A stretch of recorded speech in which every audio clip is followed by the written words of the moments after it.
And today nga ay nagluto tayo ng tinolang tanigi. Ayan, sarap ng ating tinolang tanigi. Look at that. At syempre, sa dahon ng sili. Very generous. At sa sabaw. At kung paano nga ba lutuin yan, halina kayo, samahan nyo si Tita Wena na lutuin yan. Sobrang sarap na tinolang tanigi. Yes, tanigi na very pricey. Yes, kaya naman, tunay nga pinasarap yan ni Tita Wena. Sobrang sarap. Charan! Halina kayo, samahan nyo na ako at tayo ay magluluto na nitong masarap na ito. Keep watching! Mga Beshi Love, at si Tita Wena ay nagpunta sa wheat market at nakakita tayo ng Blue Marlin or tanigi. Ayan, napaka-gold ng presyo nito. Ayan, alam nyo ba, yung kukunti-kunti na yan, 800 plus. Pero sabi nga nila, gusto mong kumain ng masarap, di ba? Dahil paminsan-minsan lang naman, guys, kalahati ito ng Blue Marlin, 800 plus. At ang kilo niya, guys, is 1,640. Ayan.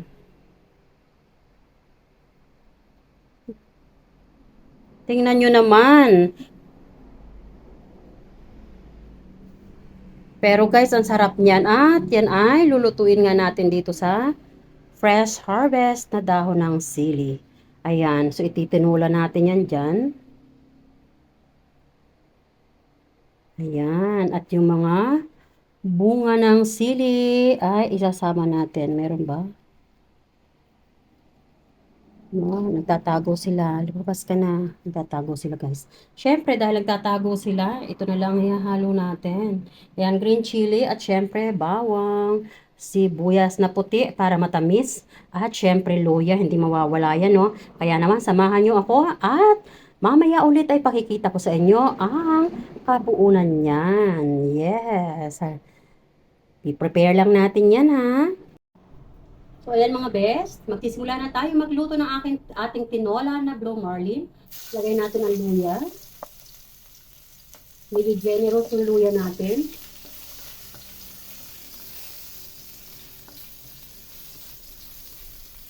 Ayan. Tapos natin ilagay yung luya, ilagay natin yung bawang.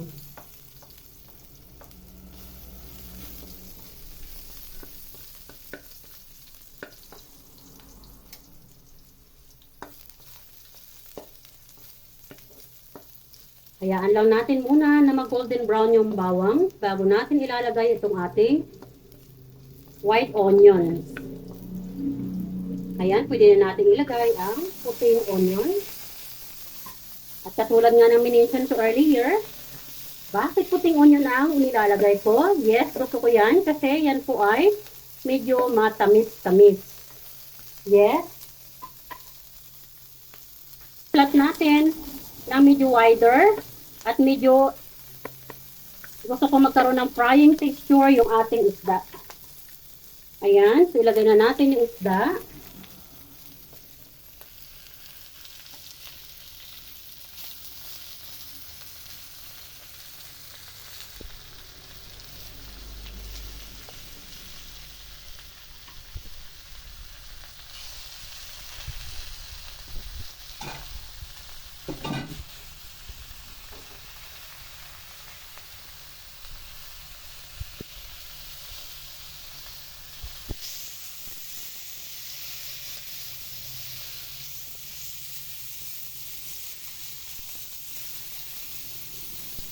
Ganyan yung tekniko guys, para hindi malangsa, no? Kahit mahal ang isda na to, still malangsa pa rin. And this time, na siguro nasa age na ako na hindi ko na kaya yung langsa, no? So, dito ay maglalagay na tayo ng fish cubes. Ayan. So, medyo durog-durugin natin ang fish cubes natin. And then, matapos nga natin ilagay yung fish cubes, maglagay naman tayo ng kunting fish sauce or patis. Ayan. Magbubudbud din ako dito ng partner ko sa kusina na ginisa mix, konti na lang. Ayan. At maglalagay na rin ako dito ng durog na paminta. Kayo na lang din ang mag-adjust ng durog na paminta na inyong ilalagay. Bahala na kayo. Kung gusto nyo ng medyo may kick ng spicy, then put more pamintang durog. At kung kunti lang naman ang gusto nyo, then you have to adjust. Now, para magkaroon ng balancing, maglalagay ako ng kunting sugar. At ibabalik ko na nga yan sa medium heat. At dito na rin ako maglalagay ng sabaw. Ayan. Siya nga pala yung isda, no? As you can see earlier, no, mas madami yung isda. Hindi ko po inubos kasi nga sabi ko sa inyo, gold yung price ng isda na to. So, ayoko nang magkakaroon ng leftover. So, itinara ko yung iba para pagdating ng brother ko dito ay meron ako maluluto naman na medyo masarap. And dahil mabilis lang maluto ang isda na ito, dito ay ilalagay ko na ang ating ceiling green. At after 1 minute nga, napakukuluin natin yan, ay ilalagay naman natin ang ating freshly harvested na dahon ng sili. Siyempre kasama yung bunga ng sili. Ayun. Unang kumulong-kumulo. Tayo ng gaas, dahil medyo mahal na rin ang gaas ngayon. Para mas mabilis kumulo, lagyan natin ng takip. Pero na kung nabili dito sa Shopee na takip, napakaganda ng paggamit. Ayan. So, wait until 1 minute na mag-boil siya completely. Ayan. So, kulong-kulo na siya. And now time para ilagay yung ating freshly harvested na dahon ng sili. Ayan guys. Guys, panatiliin natin na kumain ng dahon ng sili kasi this is multivitamins that we can contribute to our body circulations. Napakarami po nitong bitamina. Ayan. So, akala ng karamihan, no? Basta lang dahon ng sili. No. Napakarami pong vitamins na nagko-contribute ng ating dahon ng sili sa ating body. Ayan. Look at that. Sarap. Ayan.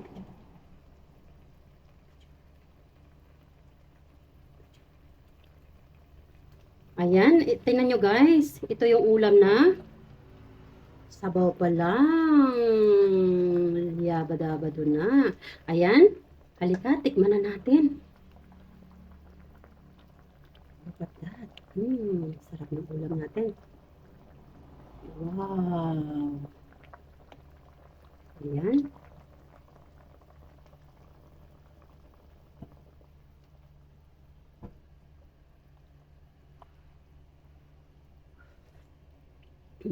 Grabe ang sarap. Wow. So, ayan mga guys.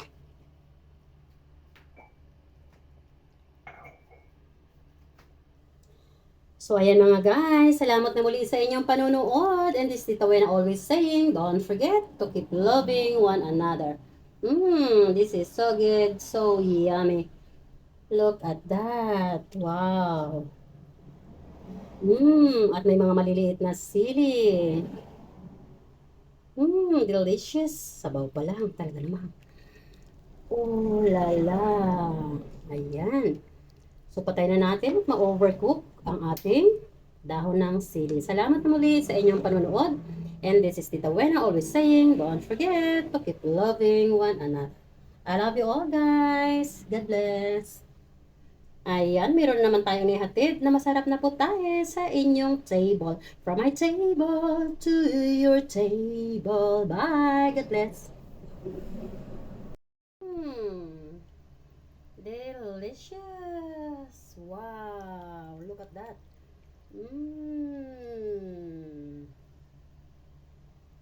Sarap.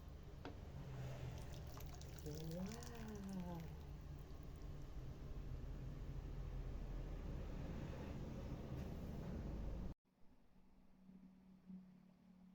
Delicious. Sabaw pa lang. Napapa. Oh, lalakas. Sarap.